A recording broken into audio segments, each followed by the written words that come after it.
The rain hammered against the windows of Bloom and Thread Boutique with relentless fury, turning the Manhattan streets into rivers of reflected neon. Natalie Brooks stood behind the counter, watching the downpour erase the last traces of the Tuesday evening crowd.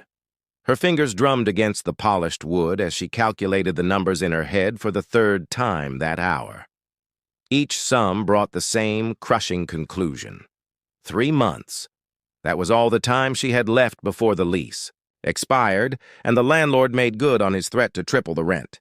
She had poured everything into this boutique. 5 years of 16-hour days, of sketching designs by lamplight, of hunting vintage fabrics in dusty warehouses. The elegant space with its cream walls and golden fixtures had been her sanctuary, proof that a girl from Queens could build something beautiful. But beauty did not pay bills. The economic downturn had driven her wealthy clients toward online shopping and discount chains. The custom pieces she designed with such care now hung on the racks like forgotten promises. Behind her, Jamie emerged from the stockroom, her auburn curls damp from the humidity. She had been Natalie's friend since college and her only employee for the past 2 years. Her cheerful optimism usually balanced Natalie's practical worry, but tonight even Jamie looked defeated. "I finished inventory," Jamie said softly, setting her tablet on the counter. "We moved 3 pieces this week." 3. Natalie closed her eyes briefly, letting the disappointment wash over her before pushing it aside. She had learned long ago that wallowing changed nothing. Her mother's voice echoed in her mind, sharp with judgment. "You should have become a lawyer like your sister. Artists don't survive in the real world." Maybe Patricia Brooks had been right. Maybe passion was a luxury Natalie could no longer afford. "Lock up," Natalie told Jamie, forcing brightness into her voice. "Go home before this rain gets worse." Jamie hesitated, concern creasing her features. "Are you sure you're okay?" "I'm fine, really. I just need to finish some paperwork." It was a lie, but a kind one. Jamie squeezed her shoulder before grabbing her coat and disappearing into the storm. Alone, Natalie let her professional mask slip. She sank onto the velvet settee near the window display, watching the rain distort the city lights into abstract paintings. Perhaps she should call her mother, admit defeat, and ask for help. The thought made her stomach turn. Patricia would swoop in with conditions and lectures, reshaping Natalie's life into something respectable and suffocating. The bell above the door chimed, startling her from her thoughts. A man stumbled inside, soaked to the bone, his expensive charcoal suit clinging to his frame. Water dripped from his dark hair onto the polished floors. He stood there gasping, looking less like the sophisticated figure his clothing suggested and more like a man fleeing something terrible. "We're closed," Natalie said automatically, rising to her feet. The man looked up, and she found herself caught by the intensity in his hazel eyes. Despite his disheveled state, there was something striking about him. Strong jawline, the kind of features that belonged on magazine covers. But it was the desperation in his expression that held her attention. "Please," he said, his voice rough. "I need your help." Natalie glanced at the door, calculating her options. Every instinct screamed that she should refuse, should send this stranger back into the storm. But something in his face, some echo of her own desperation, made her hesitate. "What kind of help?" she asked carefully. Owen Hartley, though she did not yet know his name, crossed the boutique in 3 strides. He stopped a respectful distance away, seeming to realize how his sudden appearance must look. He dragged a hand through his wet hair, searching for words. "This is going to sound insane," he began. "I know, but I'm out of options, and you're the first person I've seen tonight who looks like they might understand what it's like to have everything you've worked for hanging by." A thread. Natalie's breath caught. How could this stranger, dripping designer rainwater onto her floors, possibly understand her situation? "I'm listening," she said, crossing her arms. "My name is Owen Hartley." My family owns the Hartley Hotel Group. You might have heard of us." He said it without pride, just stating a fact. Natalie nodded slightly. The Hartley name was synonymous with luxury accommodations across the East Coast. "My grandmother controls the company. She's 83 and decided it's time I settle down. She gave me an ultimatum 1 month ago. Get married, or she hands everything to my cousin Richard." "That's archaic," Natalie said, frowning. "Surely you can fight that." "The company is privately held. Her shares give her absolute control, and Richard is a snake who'll strip the hotels for profit and fire half the staff." Owen's jaw tightened. "I've spent 10 years modernizing our properties, building relationships with communities, ensuring our employees have real futures. I won't let it all burn because my grandmother thinks marriage equals maturity." "So get married," Natalie said, flatly. "I'm sure you know plenty of suitable candidates." Owen laughed, a bitter sound. "I dated someone for 3 years. Victoria. Turned out she was feeding company secrets to Richard. My grandmother orchestrated the breakup when she found out. She said I need someone real, someone not from our world, someone who won't use me as a stepping stone." "And you think that someone is me? A complete stranger?" Natalie's voice rose with disbelief. "You walked in here 5 minutes ago. You don't even know my name." "Natalie Brooks," Owen said quietly. "I've been walking for hours in the rain trying to figure out what to do. I passed your boutique 3 times. Each time I looked inside, I saw you working alone, and you had this expression I recognized. Someone fighting to keep something precious alive." He paused. "I did my research while standing outside. Your lease is up for renewal. Your landlord is demanding triple the current rate. You're 3 months from losing everything." Natalie felt her face flush with anger and embarrassment. "You had no right to investigate me." "You're right. I'm sorry. But I'm desperate, and I think you might be too." Owen pulled a folded paper from his inside jacket pocket, somehow still dry. "I'm proposing a business arrangement. Marry me for 1 year. Convince my grandmother it's real. In exchange, I'll pay off your lease for 5 years and invest $200,000 in your business. No strings. When the year ends, we divorce quietly. You keep everything."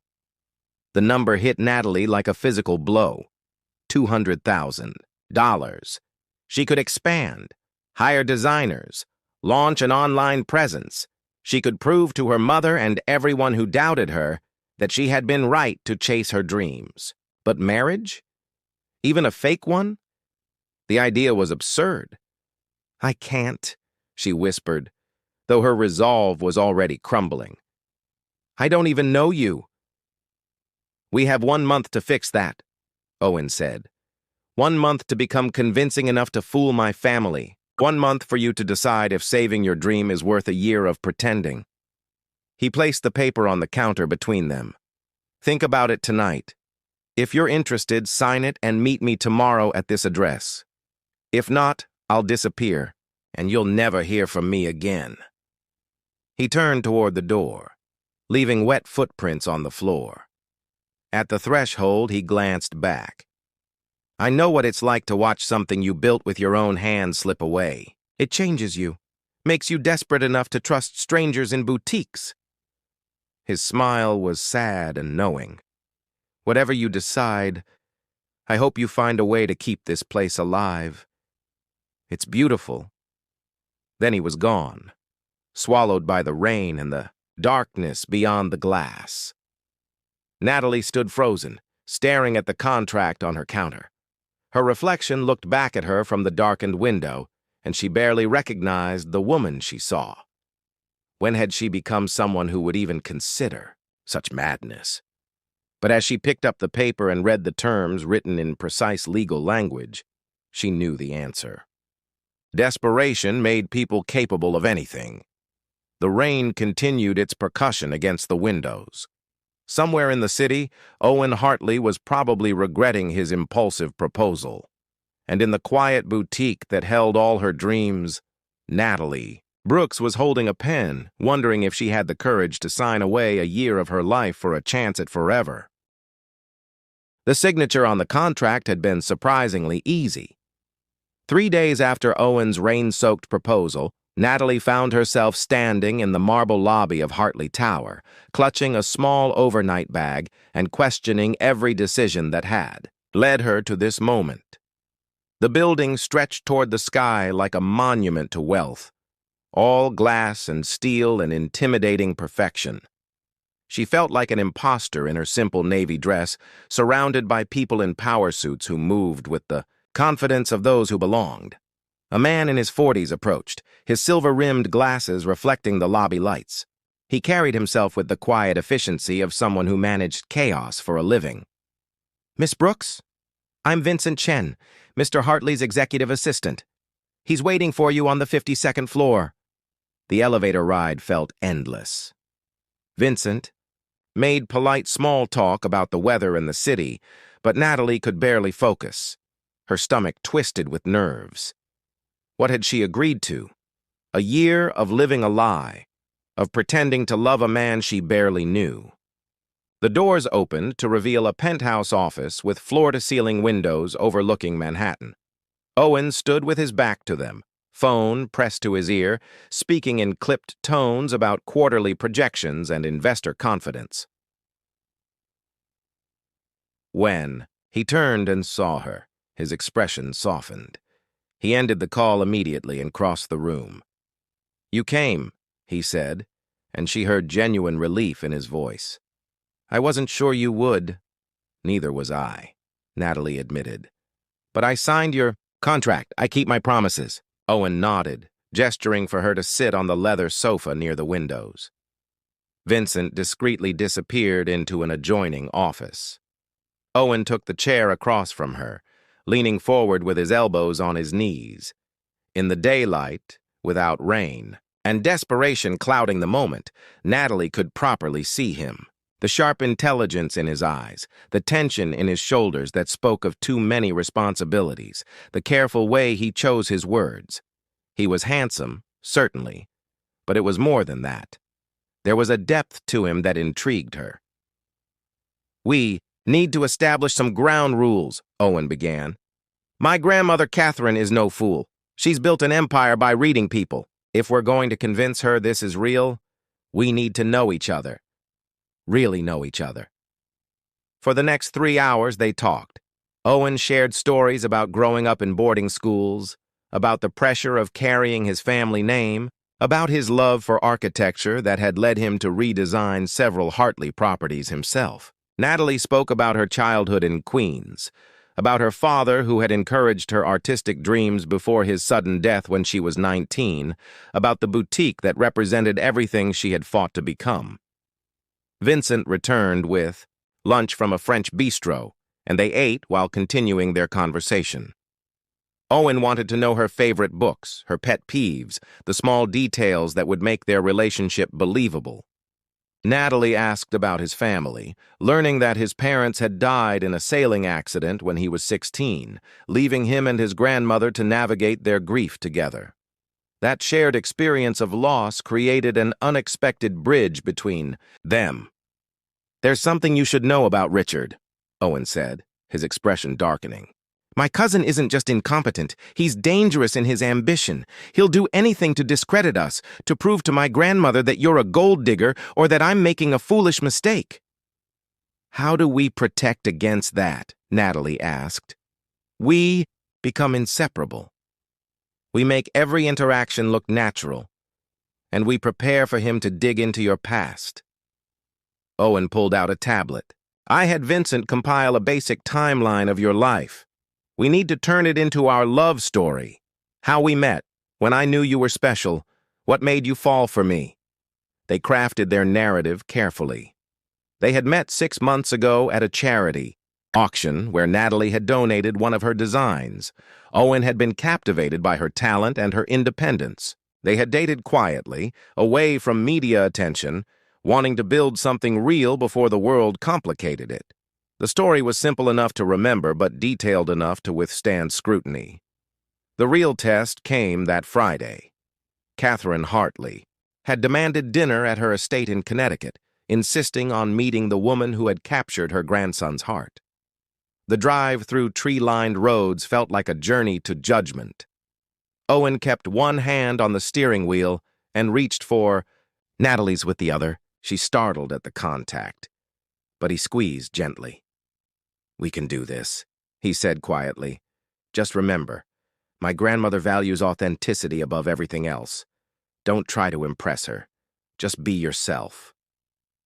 The Hartley estate was a sprawling Georgian mansion that made Natalie's breath catch. Ivy climbed the brick walls and gardens stretched in every direction. A uniformed staff member opened the door, leading them through rooms filled with antiques and family portraits. In the formal dining room, Catherine Hartley waited, a petite woman with sharp blue eyes and silver hair styled in an elegant twist. Beside her sat a man in his late 30s with Owen's features, but none of his warmth. Richard Hartley's smile was all teeth and no kindness. "Owen, darling," Catherine said, rising to kiss her grandson's cheek. "And this must be Natalie. How lovely to finally meet you." The dinner was an interrogation disguised as polite conversation.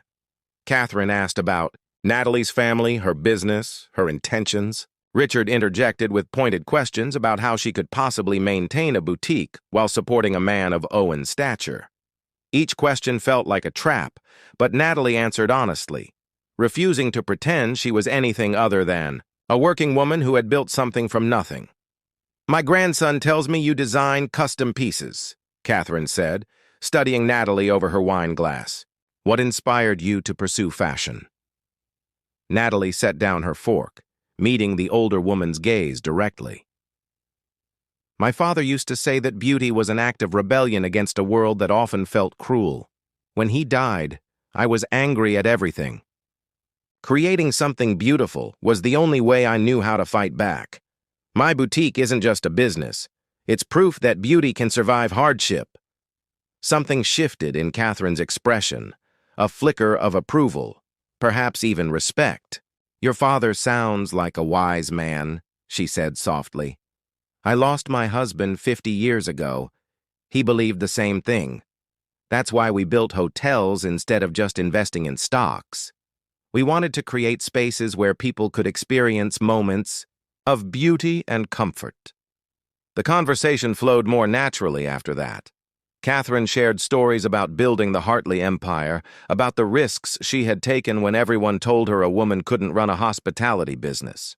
Natalie found herself genuinely engaged, drawn to the older woman's fierce intelligence and hidden vulnerability. Richard grew quieter, his eyes narrowing as he watched Owen and Natalie's easy interactions.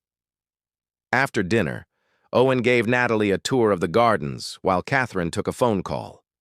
In the moonlit rose garden, away from watching eyes, they finally relaxed. Owen leaned against a stone bench, loosening his tie with visible relief. "You were incredible in there," he said. "I've never seen anyone handle my grandmother like that." She actually smiled. "She reminds me of what I hope to become," Natalie admitted. "Strong but not hardened. Successful but not cruel." Owen studied her in the silver light, and something in his expression made Natalie's pulse quicken. "I think you're already there," he said quietly. Then, catching himself, he straightened and offered his arm. "We should head back. Richard will be suspicious if we disappear too long." But as they walked back toward the mansion, their hands naturally found each other. Neither mentioned it, both pretending the gesture was purely for show. Yet the warmth of his palm against hers felt dangerously real. Inside, Richard intercepted them in the hallway. His smile was venomous. "Natalie, a word?" He pulled her aside before Owen could object. "I want you to know that I have resources. Investigators, lawyers, contacts in every industry. If you're playing my cousin for a fool, I will expose you. And if you're genuine, I'll make your life so miserable you'll wish you had never heard the Hartley name." Natalie pulled her hand free, her voice steady despite her racing heart. "Your threats don't scare me, Richard. I've survived worse than you." She walked away, leaving him stunned in the hallway. Owen was waiting by the front door, concern etched on his face. She shook her head slightly, and he understood. They said their goodbyes to Catherine, who hugged Natalie with unexpected warmth and whispered, "Don't let the vultures intimidate you, dear. I rather like you." The drive back to the city was quiet. Rain began to fall, gentle this time, washing over the windshield in rhythmic patterns. Natalie stared out the window, processing everything that had happened. The weight of their agreement felt heavier now, more complicated. Because somewhere between the crafted story and the genuine conversations, between the performance and the quiet moments, something had shifted. She was beginning to care about this man beside her. And that was the most dangerous development of all. Owen broke the silence as they approached Manhattan's glittering skyline. "Richard threatened you, didn't he?" "Yes, but I meant what I said. I'm not afraid of him." Owen's hands tightened on the steering wheel. "I won't let him hurt you, Natalie. Whatever it takes, I'll protect you from this mess I've dragged you into." She looked at him then, really looked at him, and saw the sincerity burning in his eyes. "We protect each other," she said firmly. "That's the deal. Partners, remember?" He nodded slowly, and for the first time since that rainy night in her boutique, Owen smiled. A real smile that transformed his serious features into something breathtaking. "Partners," he agreed. Neither of them acknowledged that the word felt insufficient for what was growing between them. Some truths were too fragile to speak aloud. So they drove through the rain-washed city, two people pretending to be in love, both terrified that the pretense was becoming their reality. 3 weeks into their arrangement, Natalie's life had transformed into something unrecognizable. The boutique was thriving with the influx of Owen's investment. She had hired 2 new seamstresses and launched an online store that was already generating orders from across the country. But the professional success paled in comparison to the personal chaos brewing beneath the surface of her carefully constructed facade. She was falling for Owen Hartley. Actually, genuinely falling for him. It happened in small moments. The way he brought her coffee every morning, remembering she took it with oat milk and cinnamon. How he listened when she talked about fabric suppliers and design challenges, asking thoughtful questions instead of pretending interest. The late nights they spent in his penthouse, supposedly rehearsing their story, but often drifting into real conversations about dreams and fears and the people they hoped to become.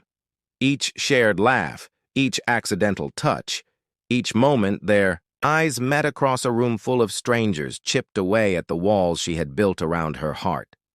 But the contract between them was a constant reminder that this was temporary, a business arrangement with an expiration date.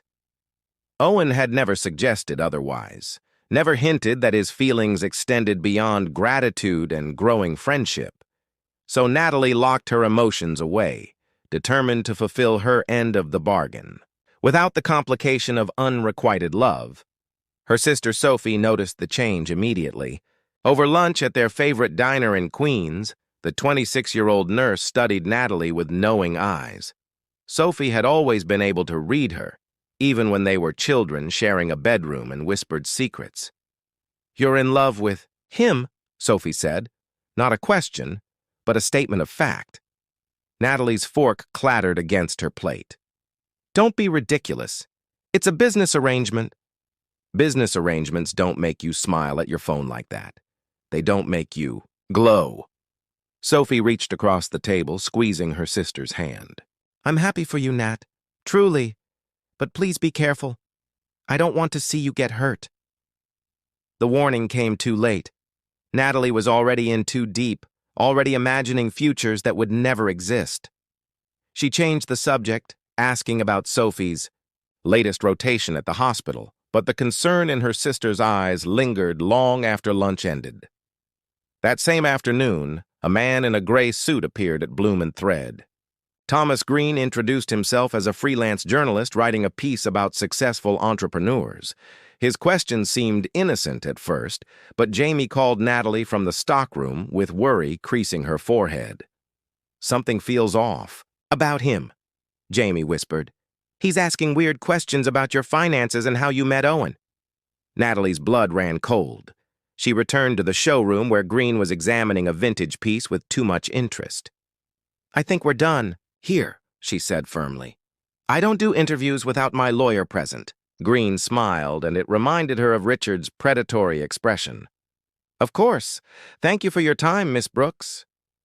He left his card on the counter, and after he disappeared into the street, Natalie saw the truth printed in small letters beneath his name. Private investigations. Discretion guaranteed. She called Owen immediately. He arrived within 20 minutes, his face tight with anger as she explained Green's visit. They sat in her small office above the boutique, and Owen pulled her close without thinking, his arms wrapping around her in a gesture of protection that felt achingly natural. Richard hired him, Owen said, his voice rough against her hair. I should have anticipated this. I'm sorry, Natalie. I've put you in danger.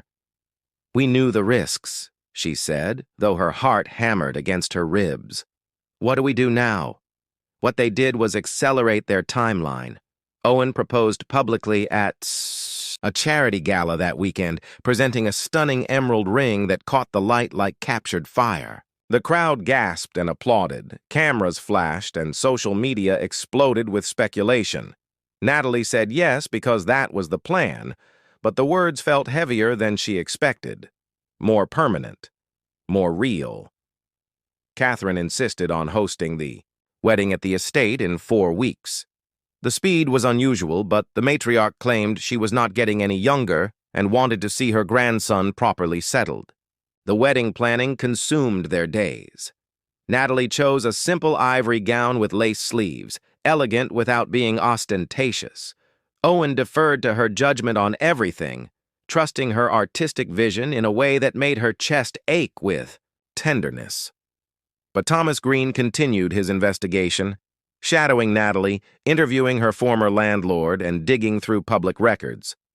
2 weeks before the wedding, he found what he was looking for: a copy of the original contract, carelessly left in Owen's office trash and retrieved by a cleaning staff member Green had bribed. The evidence was damning. Dollar amounts, terms of the arrangement, the clear transactional nature of their relationship spelled out in legal language. Richard presented the findings to Catherine on a Tuesday morning. Owen and Natalie were summoned to the estate immediately. They drove in tense silence, both knowing that everything was about to collapse. Natalie twisted the emerald ring on her finger, memorizing its weight, knowing she would have to return it soon. Catherine waited in her private study, the contract spread across her mahogany desk. Richard stood by the window, triumph radiating from every pore. Owen stepped forward, ready to explain, to apologize, to beg his grandmother to understand. But Catherine raised one elegant hand, silencing him. "Sit down, both of you," she commanded. They obeyed, and Natalie felt Owen's hand find hers beneath the table. Catherine studied them for a long moment, her blue eyes sharp and assessing. Then, to everyone's shock, she smiled. "I've known about this arrangement since the beginning," Catherine said calmly. "Did you really think I became successful by being naive? I had my own investigators following both of you from the moment Owen mentioned marriage." Richard's face went pale. "But, grandmother, they deceived you. They're frauds." "Are they?" Catherine's voice cut like steel. "I see a young woman who built a business through determination and talent. I see my grandson, who for the first time in years looks genuinely happy. I see 2 people who started with a contract but developed something far more valuable." She turned to Owen and Natalie. "I see 2 people who are terrified to admit they're in love." The words hung in the air, impossible to deny. Natalie's breath caught. Owen's hand tightened around hers, and when she dared to look at him, she saw her own feelings reflected in his eyes: wonder and fear and desperate hope. "The wedding is in 2 weeks," Catherine continued. You have until then to decide what this really is. If it's still just business, walk away now with my blessing and the money. But if it's something more, something real, then stop hiding behind contracts and fear." Richard sputtered protests, but Catherine dismissed him with a wave. He stormed from the room, slamming the door behind him. The matriarch rose, moving to the window overlooking her gardens. "When my husband proposed, I said no 3 times. I was scared. Love is terrifying, because it requires trust, vulnerability, and the courage to believe in something you cannot control." She glanced back at them. "But it's also the only thing worth having. Don't waste it." She left them alone in the study. Owen released Natalie's hand and stood, pacing to the fireplace. The silence stretched, fragile and heavy with unspoken truths. Natalie watched him, her heart breaking and mending simultaneously. "I can't do this anymore," Owen finally said, and Natalie's stomach dropped. "I can't keep pretending that this is just an arrangement, that you're just a convenient solution to my problems." He turned to face her, and his expression was raw, with emotion. "I'm in love with you, Natalie. Completely, terrifyingly in love with you. And I know that wasn't part of the deal, that I'm breaking our agreement by saying it. But I can't stand here and lie anymore." Tears blurred Natalie's vision. She stood on shaking legs, crossing the room until only inches separated them. "You're not breaking anything," she whispered, "because I'm in love with you too. I have been for weeks. I just thought I was alone in it." Owen's hands came up to frame her face, his thumbs brushing away her tears. "You could never be alone in this. Not when I've been yours since that rainy night you signed a contract with a desperate stranger." He kissed her then, and it was nothing like the chaste performances they had shared for cameras and curious relatives. This was real and desperate and filled with all the emotions they had been suppressing. Natalie melted into him, her hands, fisting in his shirt, pouring months of longing into that single perfect moment. When they finally broke apart, both breathing hard, Owen pulled the folded contract from his jacket pocket. The same document that had brought them together now felt like an insult to what they had become. Without hesitation, he tore it in half, then in quarters, letting the pieces fall like confetti around their feet. "No more contracts," he said firmly. "No more pretending. If you'll have me, I want to do this right. Dating, courting, falling in love the way we should have from the beginning." Natalie laughed through her tears. "We already fell in love, you fool. We just took the scenic route." "Then marry me," Owen said. And this time there were no cameras, no audiences, no ulterior motives. Not because of inheritance or business, arrangements. Marry me because you want to spend your life arguing about interior design and eating takeout at midnight and building something real together. "Yes," Natalie said, her smile brighter than any spotlight. "Yes to all of it, to the messy, complicated, beautiful reality of us." 2 weeks later, they stood before their family and friends in Catherine's garden. Sophie stood as maid of honor, crying happy tears. Vincent had somehow become Owen's best man through their months of planning. Even Jamie was there, beaming with pride at her friend's happiness. Richard had been conspicuously uninvited, and Catherine had revised her will to ensure he would never control the company. As Natalie walked down the aisle in her ivory gown, she caught Owen's expression and knew with absolute certainty that this was right. They had started with a desperate proposal in a rainy boutique, 2 strangers gambling on each other. They had navigated deception and family drama, threats and investigations. But through it all, they had discovered something neither had been looking for, but both desperately needed. They exchanged vows they had written themselves, promises of partnership and support, and choosing each other every day. When Owen kissed his bride, it was to thunderous applause and Catherine's satisfied smile. The matriarch had been right all along. Sometimes the most beautiful love stories began with the most unexpected proposals. Later, as they danced under strings of lights in the garden, Natalie rested her head against Owen's shoulder and smiled. "So this is forever," she murmured. "This is forever," Owen confirmed, holding her closer. "And it started with 1 month of pretending." "Best business decision I ever made," Natalie teased. Owen laughed, spinning her under the stars. Around them, the world celebrated their union, but in that moment, they existed in a perfect bubble of two. A boutique owner and a billionaire, a contract and a kiss, a proposal in the rain, and a love that had grown from the most unlikely soil. Sometimes forever began with pretending, but what they had built together was gloriously, beautifully, undeniably real. The end.